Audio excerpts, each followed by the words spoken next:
Thousands of demonstrators advanced on the border fence that separates Gaza from Israel, urged by loudspeakers and people waving Palestinian flags to get closer, get closer. Some threw rocks or fired slingshots as the air grew thick with smoke from burning tires and tear gas dropped from Israeli drones. The Israeli military accused some in the crowd of being terrorists, trying to plant explosives by the fence or tear it down to gain access to Israeli communities. Soldiers opened fire, killing more than 50 Palestinians, including 8 children. About 2,500 Palestinians were wounded, according to their health authority, half reportedly by live fire. It was the highest one-day death toll since protests began 6 weeks ago, and indeed since the 2014 Gaza war. By afternoon, Palestinians began burying their dead. And by evening, Hamas had called the protesters home, but their anger won't end here. Palestinians want East Jerusalem to be the capital of a future Palestinian state. Israel views the entire city as its eternal and indivisible capital. Most of the world, including Canada, believes the city's status should be determined by an eventual peace settlement. But as Derek Stoffel tells us, that didn't stop the celebrations in Jerusalem today. For many Israelis, this was an historic day when their country's closest ally, the United States, stood at odds with almost all of the international community and recognized Jerusalem as the capital of Israel. At the twilight's last gleaming. At the heart of President Trump's controversial decision is this, the new U.S. Embassy. On behalf his daughter Ivanka on hand to dedicate the building. The president spoke in a video message. Today we officially open the United States Embassy in Jerusalem. Congratulations. It's been a long time coming. Trump's point man on Middle East peace, his son-in-law, Jared Kushner, told the crowd that the president is a man who follows through on his promises. We have shown the world once again that the United States can be trusted. We stand with our friends and our allies. Israelis and Americans gathered near the embassy to celebrate. It's the right thing to do. It may not be the popular thing to do with liberal leftists, but it's the right thing to do.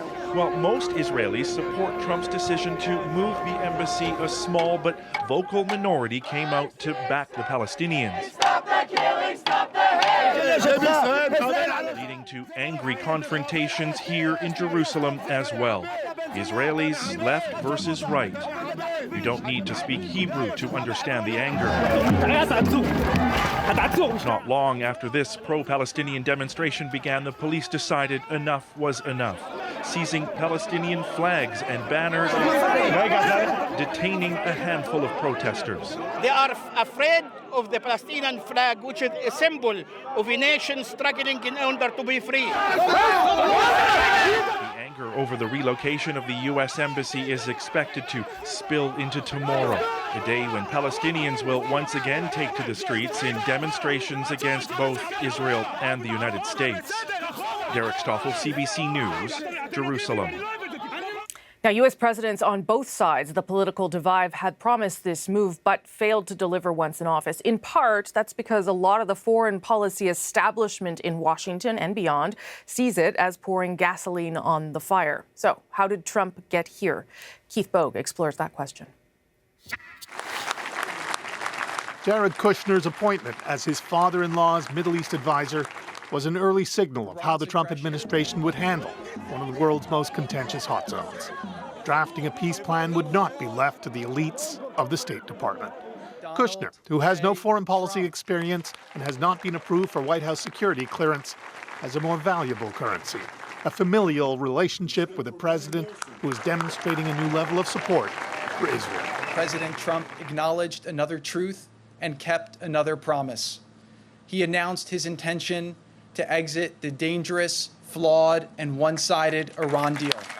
That decision was applauded then by supporters of Israel's Prime Minister Benjamin Netanyahu, and again today with a standing ovation for Kushner. How much things have changed. When Barack Obama was president, his relationship with Netanyahu was so bad, he wasn't even consulted when Republicans invited the Israeli Prime Minister to speak to a joint meeting of Congress. The Prime Minister of Israel, His Excellency Benjamin Netanyahu.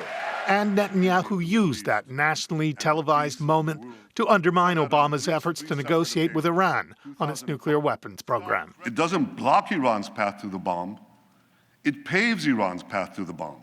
He drew an analogy to Nazi Germany and cast Obama as the weak-willed appeaser. I can only urge the leaders of the world not to repeat the mistakes of the past. Trump is now making moves that could have a huge impact on the Middle East. Beyond keeping his campaign promises, it's not clear what the strategy is or whether there even is one. To Palestinians, Trump's advisors seem anything but impartial about the Israeli-Palestinian conflict. They look like they sound like they are the spokespersons for the Israeli government, not for the United States. The Trump administration is not the first to believe it is making history on the road to peace in the Middle East. And if things don't go as hoped, it won't be the first to find that optimism is just a momentary state of mind. Keith Bogue, CBC News, Washington.